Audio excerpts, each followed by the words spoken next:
I'm surprised you didn't play another song during that offering time. I'm sure you have more. It's a shame, too, because I have this really cool bracelet that someone wrote me a long time ago to give them, but I'm sure that the director of music was responsible for that music that was played when I first came up. So I don't know if we'll just leave that right there. I'm really excited to be with you guys this morning, and I hope that you are ready because I have about 15 pages of notes. Whew. And Tara took like 7 of them. And I love her, but she took 7. So I don't know. I'm just kidding. I'm so kidding. The last time we were here, man, we were younger. And, man, it is good to be back. I love coming back to revisit to see how churches have grown. And it's always fun because you guys have grown. And your facility is amazing. I know that you had just gotten your occupancy the last time we were here, and you were excited. And now I've watched from afar through Facebook your stories of how God's using that facility, and that's amazing. This morning I want to talk to you about grace, which I love because it's right here in front of us, grow in grace. And you hit on grace multiple times this morning. And grace that allows a generation to dream again. And I know that one of our great verse in the Bible that often talks about dreams and plans is Jeremiah 29, "For I know the plans that I have for you." And the NLT says this: "They are plans for good and not for disaster, to give you a future and to give you a hope." And the last time we were here, we were just dreaming.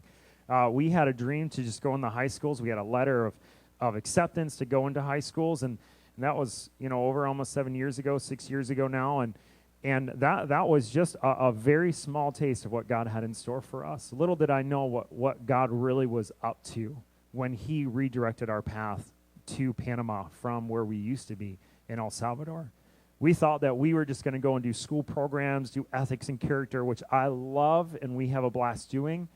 I had no idea what God had up his sleeve, but I knew that grace was about to step in to dreams that were beginning to die. Not my dream, but dreams of students. And for them, there was plans of no hope. There was plans of no real future. There was nothing. They had been given destruction, a lot like the Israelites and a lot like some of our characters that we're going to talk about this morning. But for most of us, we know of hope. We know of a plan. We know that God begins to restore in us and grace steps in, and we know those things. But for the first time, as we began to walk the streets of Panama, we began to see that there was no hope. There was no future. For everyone, every adult around them had been telling them, there's nothing. You're the worst generation we've had. That's perfect. Especially for a missionary that loves students. How do you implant and infuse? But only God can. See, God had a plan for their lives, and God had a plan and a future, and I believe that it's much bigger than anything we have yet dreamed of. And this year, we begin to see God reveal that to our lives. We've seen God do some amazing things over the last 5 years, things that I can't wait one day when my wife writes a book about it. Come on, somebody. My wife is a much better writer than me, so if you get our newsletter, I throw the idea and she writes it. She is an amazing writer, and I can't wait till this story to be told. Because over the last 5 years, what I've seen God do has blown my mind. When we first landed in Panama, we landed and we had this great idea that we had a letter and we were going to walk into schools. And we began to walk into schools and every single door was shut in our face. And for the first year, we struggled, we fought, we began to, before ever The Circle Maker ever came out, it's a great book by Mark Batterson. If you haven't read it, you should read it. Small plug, I love him. If this is online, that'd be great. Mark, you're the man. But honestly and truly, before that ever book came out about circling your city or circling your dreams and waiting on the Lord, I began to do that without anything because all I knew how to do was to pray. I had a dream from the Lord. God called us to go to Panama, and I knew that we were supposed to go. I knew that we were meant to do something big there. And every time I walked into a school with this letter that I had that said, hey, you're allowed to come in, every time, every door was shut. And for over a year, I began to circle the city. I would take Malachi to school, and I had a circle route that I still continue to this day, that I take a route around the city, and I cover every single high school that is in my route for 45 minutes. I'm going to be stuck in traffic anyway. Might as well do something fun, right? Come on now. So I sit there for 45 minutes, and I circle this city, and I pray over every single high school that I drive by. And I did that for a full year. Still to no avail, we weren't getting into school. Still to no avail, this amazing dream that I knew that I heard from God and the things that I felt that I knew were from God, and I raised all this great money, and I'm here on the mission field, and everyone should open the doors, and every door slammed. Until one day, we had seen God do some great things. We watched God begin to move. We watched God begin to open doors, and favor would fall, and doors would open, and we would be rerouted, and things began to take place, and we were being to receive phone calls to come into schools and share the gospel, and it was really weird because it was like overnight. All of a sudden, grace stepped in. Plans were rerouted. Dreams were rebirthed. We walked into a school a few years ago, and it was probably one of our worst schools, and it was the first school that we kind of had the first idea of doing a cleaning community project for the school, where we would go in with the team and we would clean the school on an off day, and then be in the school all week long.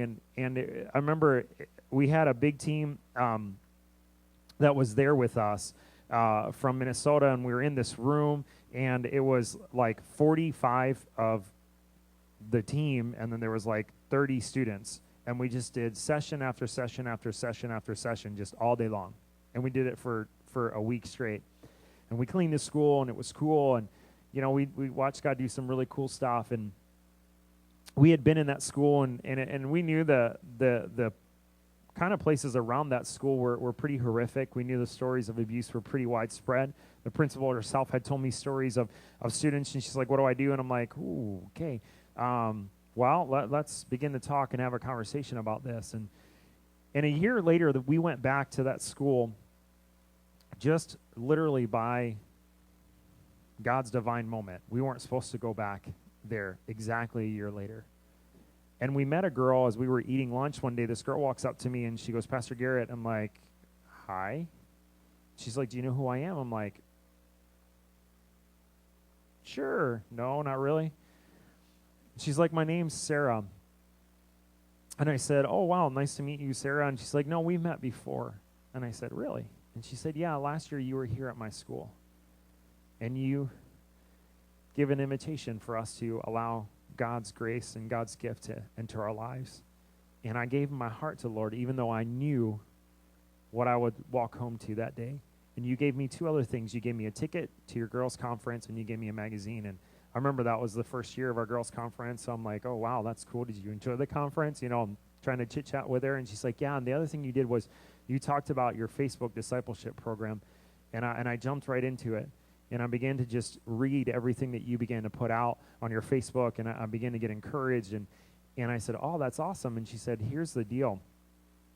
When I came back to after your girls' conference, I knew that there was much more to this than what I knew. I was called for more than this. And she told me her story, and her story was horrific, just like a lot of other stories we hear on a daily basis, and how she's in an abusive home. And she began to tell me that she really believed before that day that there was no hope. She thought for sure that her life, literally, she would end up on the street selling her body somewhere because there was really no hope for her because everything had been robbed. And Sarah began to tell me how she came to our girls' conference, and she took our magazine, and she began to disciple herself and get into her word, and got into one of our AG churches nearby that we connected her with. And I was excited, and I'm like, so what now? And she's like, well, a year later, I started a Bible club in our school, and now we're running about 75 students.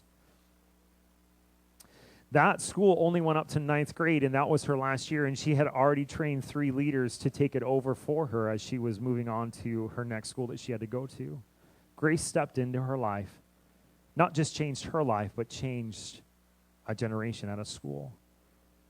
Grace that allows us to dream again.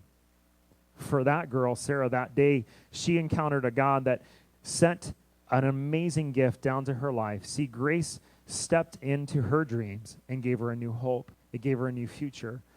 Where is Sarah today? I know that Sarah is in college right now. I know that Sarah has a plan. The last that I had heard from one of our team members that was working with her is that she believes that God was calling her to start a business to help girls in her same situation get out.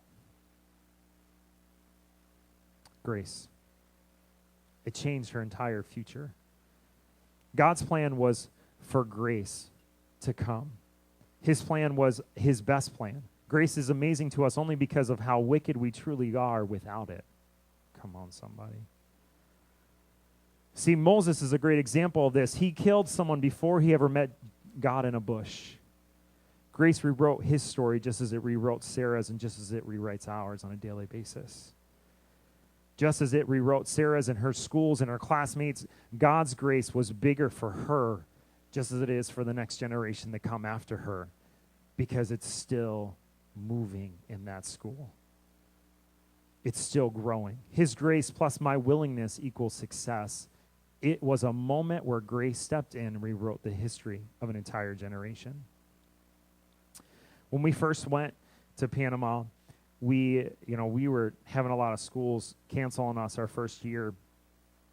And we walked into this school, it was in August, and we had like 2 other teams with us in that first summer there in the mission field.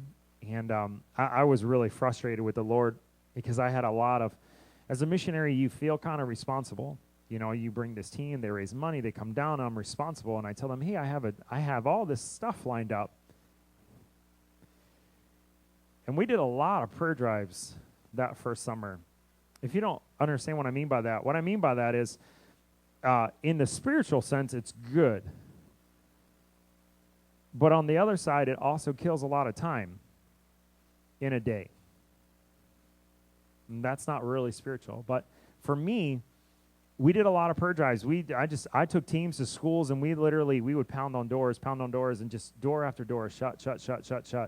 So finally, I got a phone call from a friend of mine.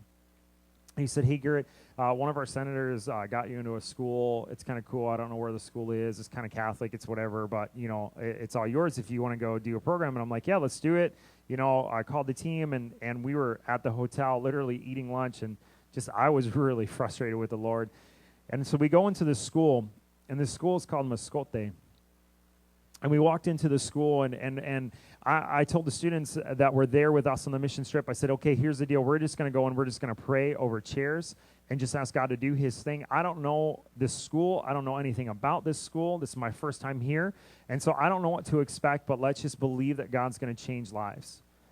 Sure enough, the principal comes in with a counselor, and the counselor comes to me, and she talks with me, and she says, okay, this is what's going to happen. I'm going to bring in 250 students, and you can do whatever you want to do, and this is your time frame.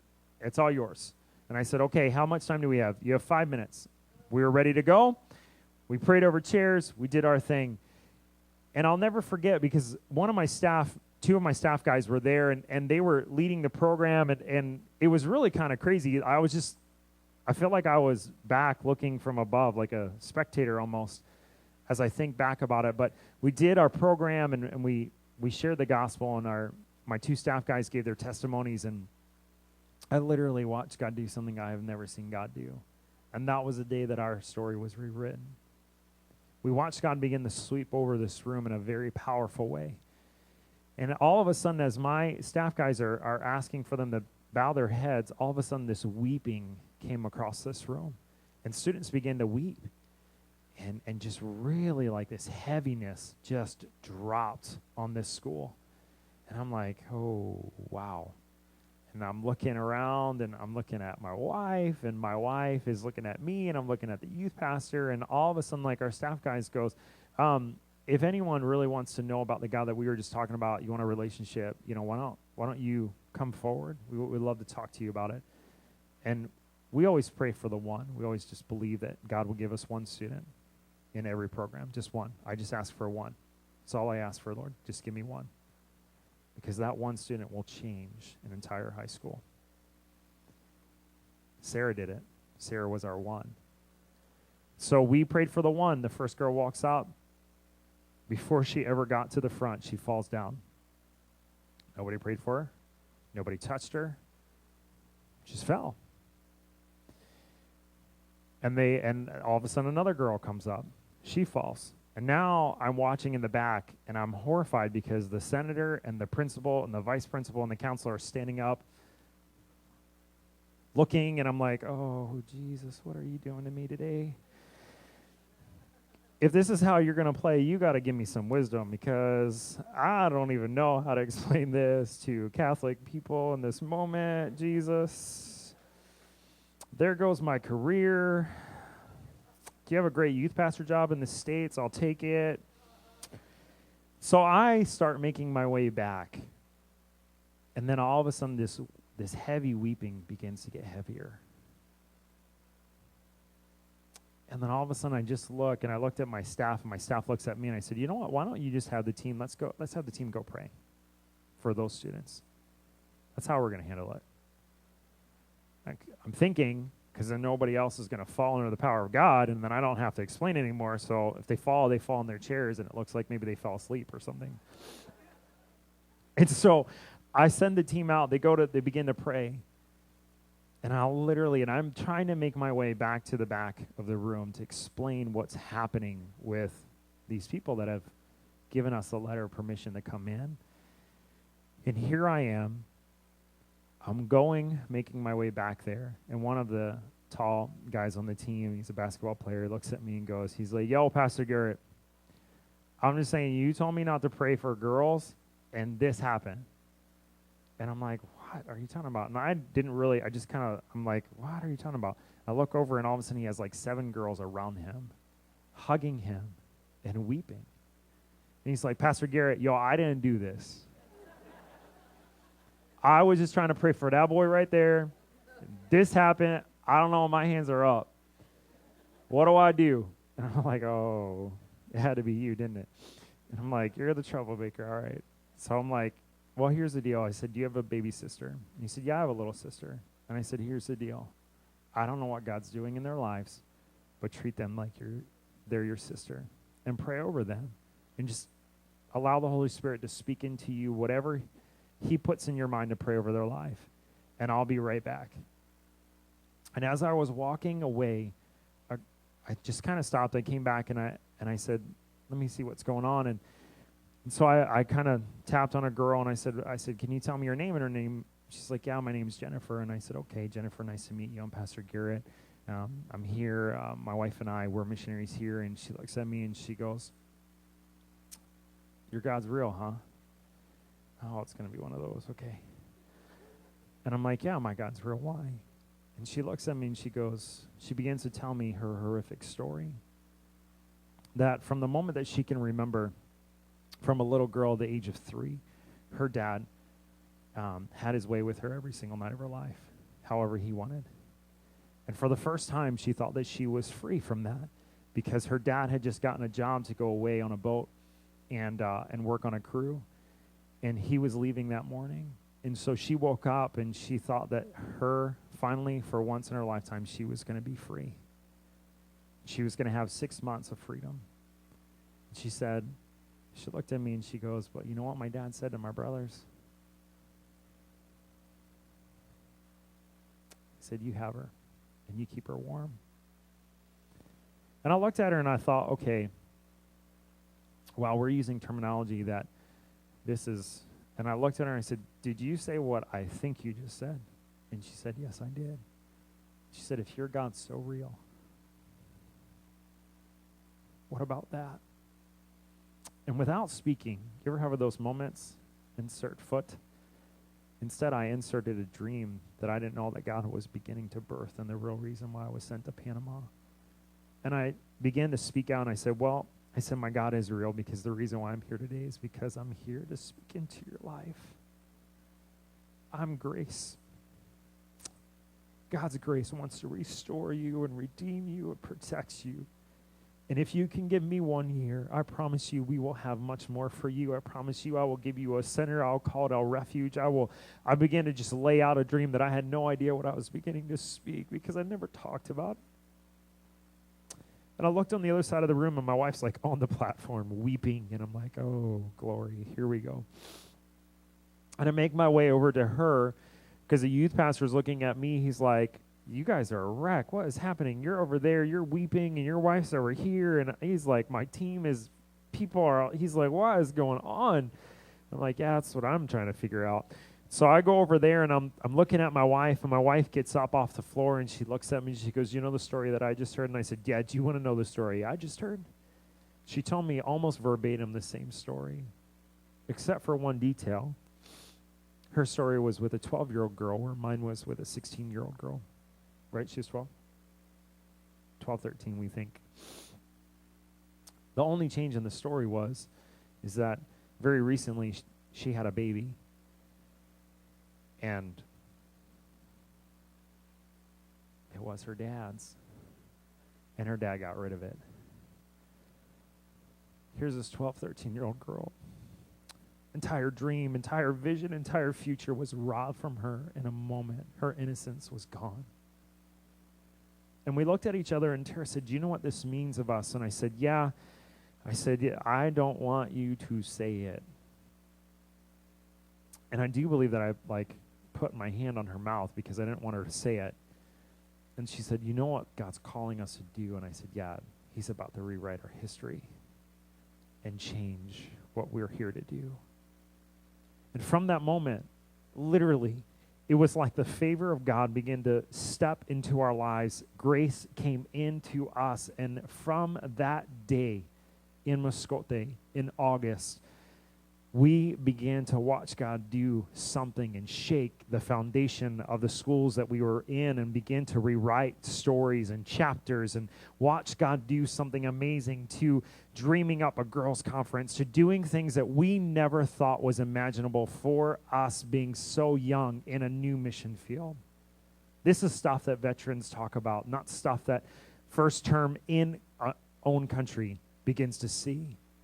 And the verses that God began to pour into us, and we would walk into places, and we knew that God's story was going to be rewritten. Today, if you have your Bible, if you would open up to John 8, another story where grace walked in and changed the history.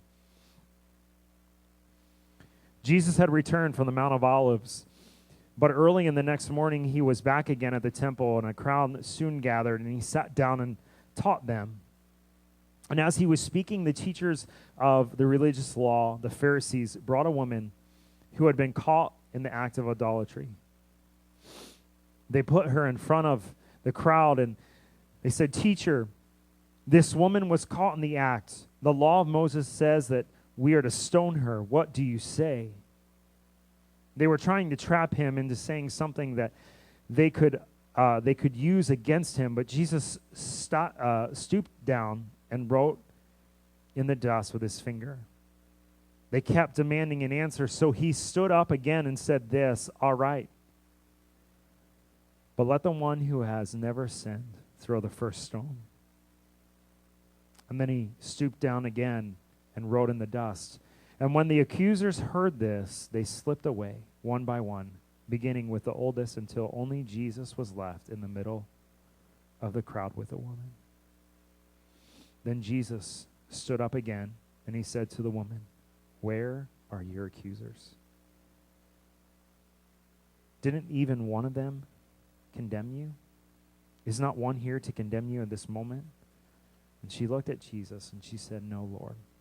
And then he said this, "Neither do I." See, for in this moment, this girl who had failed multiple times, and she was caught in the act, she failed. She sinned. It was her fault. Time and time again, but yet grace stepped in, and she was allowed to dream again. There was no plan B for her life. God still had his very best because he sent his son to encounter her life that day. God's grace is bigger than me and is bigger than her and bigger than any story that I encounter on a daily basis. Because for everything that she had done, it was her willingness to believe that grace could change her life. Because his grace plus my willingness equals success. She traded her reputation for a relationship and an opportunity to allow herself to dream again one day. I'm sure she had dreams. We don't know much more about her story other than she went out and began to tell everyone that what God had done in her life and that she had met this Jesus who redeemed her and set her free and forgave her of her sins. We don't know much more about her, but I believe that she is probably like a lot of girls that we encounter on a daily basis. People who had dreams, who dreamed that they could do something amazing and they wanted a future and they wanted a God's best for them and they wanted a plan A, but she messed up. And there one day, by the roadside, Jesus said, there's no plan B. Walk away. Go and sin no more. Grace has encountered your life once again. See, dreams are often stolen from us. Sometimes they're stolen from people. Sometimes they're stolen from family. Sometimes the world steals our dreams from us. Or sometimes it was our own mistake, like this woman. It was her mistake that day. Or sometimes we're just given a raw deal. The story of Joseph is one of those great stories because Joseph himself was given a raw deal.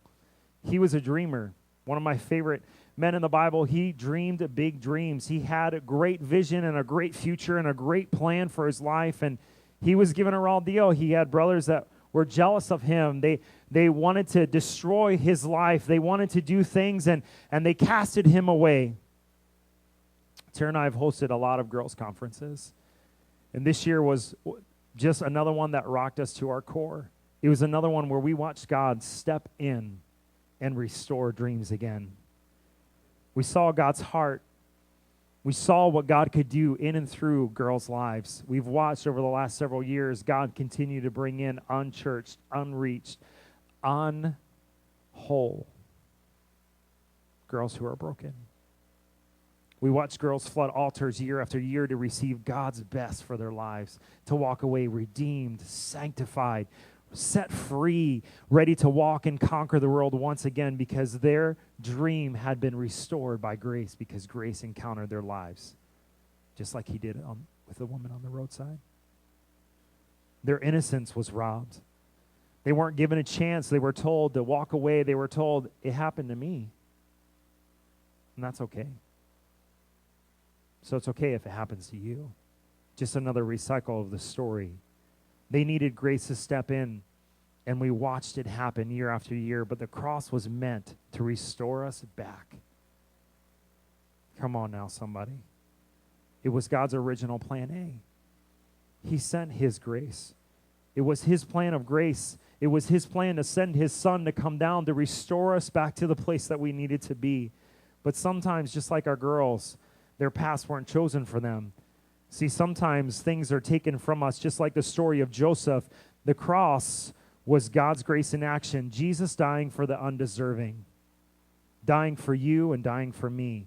His grace is indeed amazing and sufficient. Romans 5:8 says this, for by his grace you or we have been saved through faith, and that not of ourselves, it is the gift of God. The NLT puts it like this, but God showed us his great love by sending Christ to die for us while we were still sinners. It was his grace that restored us. It restored the original plan for our lives. It was by his grace that Sarah's story was redeemed. Sarah in our school. It was by his grace that Joseph was redeemed. It was by his grace that Moses was redeemed. Because we don't deserve his grace. But that is how we know he truly loves us.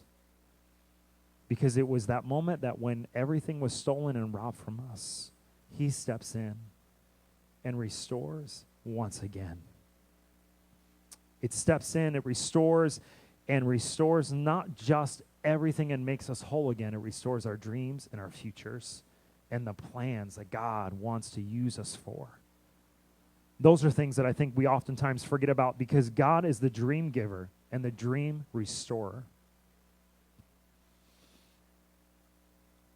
Not too long ago, 2 years ago, we were in the middle of the end of our, going into our third year, and going into the year that we say was probably our best girls' conference prior to this past year. And at that moment, we were doing high school programs, and we had about 200 people on the ground. We had 4 major teams going out and ministering in groups of like 50 to multiple high schools all over the city, and that was dumb and crazy of us, and we're still young, so we don't think about those things yet. And we were hearing testimonies coming in day after day of what God was doing, and we got this text message on a Wednesday, and we were given permission to come into this auditorium where we do our girls' conference to set up a day early.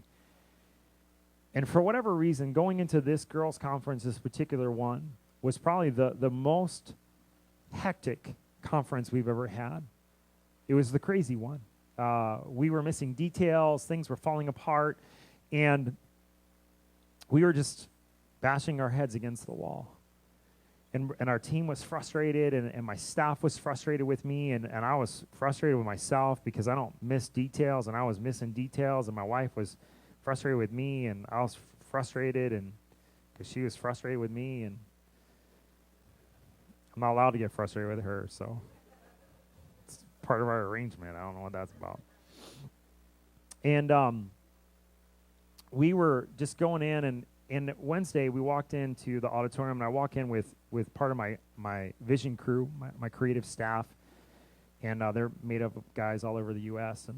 and Panama, and we're walking in, and we walk into the stage, and we sit down in the first seat in the first row, and we're looking on this canvas. We're talking about, we're really excited. We have some new stuff, and we're really excited what God's going to do, and we're just looking up there and kind of dreaming a little bit. We're like, all right, we got a plan. We know what we're going to do. Yep, sounds great. Sound guys, gear guys, they're all coming in. Great, awesome. They're moving their stuff in right now. This is awesome, perfect. Let's go grab some McDonald's right up the road and come back, and let's do what we got to do. And we walk on stage, and we go to grab our bags, and our bags are gone. Gone. Can't find them.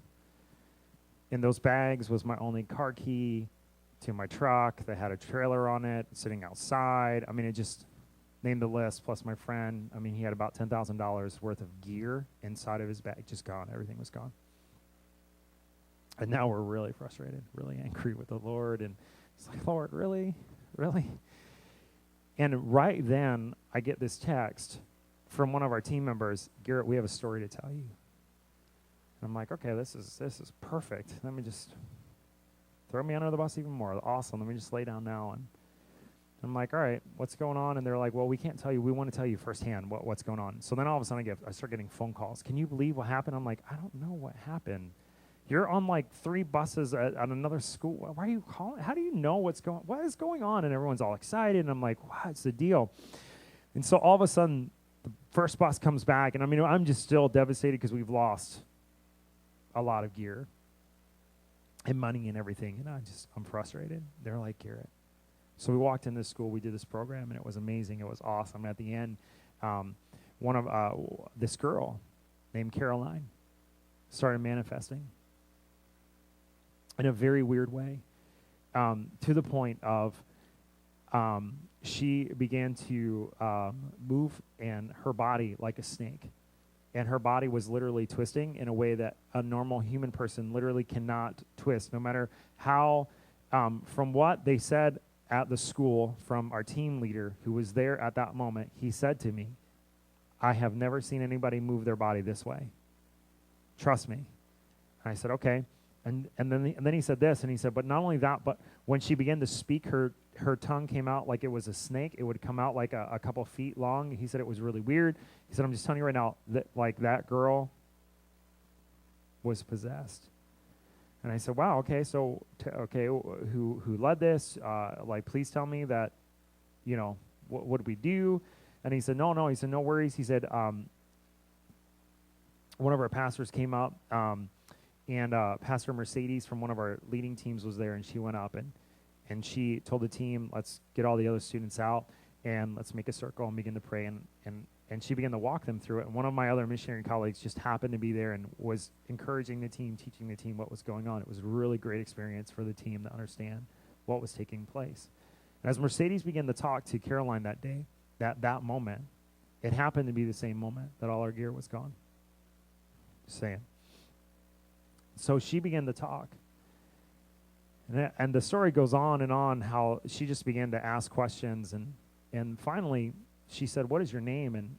And this creature came out and began to speak to her and said, my name in Spanish. She said the name in Spanish. And she asked her like 3 times to make sure that she heard it the right way. And what the name was Jezebel. And she's like, no, I'm not talking to you. I'm talking to the little girl that you're trying to capture. And he's like, well, you don't talk to anybody but me. And here's my threat. I know the missionary that you work with, and I know where he is, and he thinks he's safe. And I just want you to know, you won't take this territory. It's mine. You have no place here in this country. It's mine. I've been here for years, and I'm going to stay. Well, Mercedes, being a great Puerto Rican that she is, she's a Puerto Rican praying mama. You just don't mess. 2 scriptures later, this girl set free. And she began to talk to Caroline. And Caroline was a different person.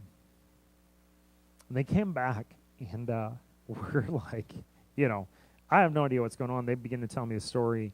And they're like, Gerritt, why are you in tears? I'm like, because it literally, we lost like $10,000 worth of stuff, plus my car keys. It's the only set I have. I'm just like, this is a really cool story. It's just not great encouragement for me at this moment. I want to be encouraged. Just to be honest with you.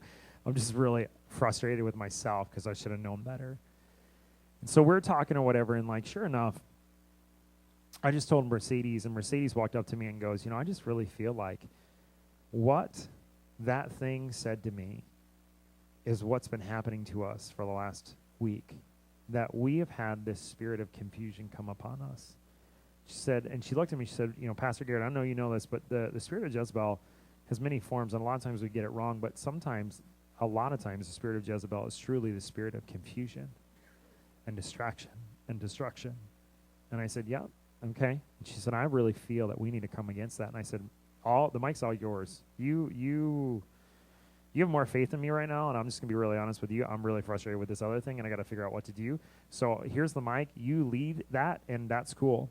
And I walked backstage, and all of a sudden one of my friends, Josh, came up to me, and he kind of gave me the same word that she was just saying, and I said, yep. And he just looked at me and he goes, man, I'm tired of this. We've been doing this conference for year after year. I'm just tired of it. I'm tired of the enemy thinking he still rules here. And I'm like, yep, I'm right there with you, buddy. And as I began to say it, I began to just feel that faith begin to build again. And sure enough, that same moment, someone yells from across the stage, and our stage is super large, it's over 500 feet, whatever. It's super huge, and I get yelled at, and I'm going over there, and they're like, hey, Pastor Gerritt, somebody wants to talk to you. And I'm like, yep, I'm running across stage, and I'm like, what's going on? And they're like, hey, this worker works over here, and they found this bag. And in the bag was the passports of one of my closest friends, 2 of his cell phones that he was missing, cash that he was missing, credit cards he was missing, my car keys. We didn't get back to laptops. We didn't get back to iPads. But sure enough, we got back what we needed to get back, because that's what we needed in order to leave and do the work that we were called to do. And I walked backstage because, I'm the missionary. I'm supposed to be more holy sometimes. I'm sharing my heart, just being real with you. Like Tara said, we're real Christians. We're just believers. We believe God. We have our moments. And I walked backstage and I just began to cry out. Say, wow, here I doubted. Here I thought we were done. Here I thought it was over. And here you once again stepped in and said, nope, I'm not done yet. The most amazing part of that story is our girls' conference went off without a hitch, and it was amazing, and we had some really cool things happen that year, and that was just 2 years ago. But Caroline, the story that I'll never forget is that she walked on our platform at the end of our girls' conference, and we had a Bible for her, and it was one of my staff members that said, hey, we need to give her a Bible, and we need to present what God did in her life. And she walked on. She didn't give a testimony. We just kind of told her story. So we met this young lady a day before. She walked on the platform, and we gave her, she had given a ticket, and we gave her a couple other things, and she walked off, and one of my staff members began to disciple Caroline, and Caroline's story has been restored. Her future is anew. There's a new story for her, and she's in our discipleship program. See, God's grace restores when we allow him to. He restores our dreams, and he restores us as well. He was there to restore the woman on the road. He was there to restore Caroline. He steps in if we allow him. My challenge this morning is this. Are we living a life of regret? Or are we living a life that allows his grace to keep stepping in to our plans and allows us to still dream again? My challenge for this church this morning is this, is that God's grace would continue to encounter us wherever we are. See, we encounter lives on a daily basis.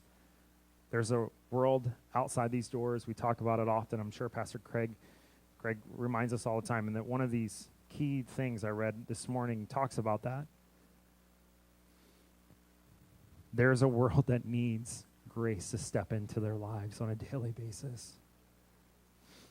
I have come to the point where I believe that wherever I am, in a grocery store, in a mall, in a high school program, at a girls' conference, my number one goal is to allow God's grace to step into somebody's life through me, for me to be a vessel into somebody else. My challenge for this church is that not just would you dream again, but that you would allow God's grace to be restored in people's lives through your actions and through your words. Because there's a lot of Carolines. There's a lot of Sarahs. There's a lot of Josephs. We don't know what people are going through. And I know we go through a lot. But I also know the same God who restores every time he steps into my life, every time I make a mistake, or every time I'm going through something heavy, he steps in and says, I'm still your God. Grace is stepping in one more time. That's the same God who wants to step into people's lives around us that we encounter, that I'll never get to meet, but you will on a daily basis. Father, I ask that you would challenge us this morning as we walk out these doors. God, I ask that you would allow us, this church, and that you would allow every member in this building, every person in this room, that you would allow us to be grace in action, that you would allow us to be grace to people that we encounter, that you would allow us to be like Jesus on the roadside, where we speak grace and love and watch you restore day after day, time and time again, that you would allow us the opportunity to be a vessel to funnel grace into people's lives. Challenge us, oh God. Speak in us wisdom in moments where we needed to know, God, to speak into people's lives. God, there is a world that needs you more than ever before. It's a world that's crying out for you. It's a world that needs grace. God, we ask that you would continue to move in and through this place. That the next time I get to come back and I get to share more stories of what you've been doing in Panama, I would see more than ever before, God, a church that rose up to and accepted the challenge to be grace to people around them. That they would be a funnel of your grace in the people's lives, where grace is still restoring dreams, restoring plans, and restoring futures. Father, we thank you so much. Speak. Allow us to hear your voice. Allow us to not miss a moment where we need to speak grace. Thank you, Jesus.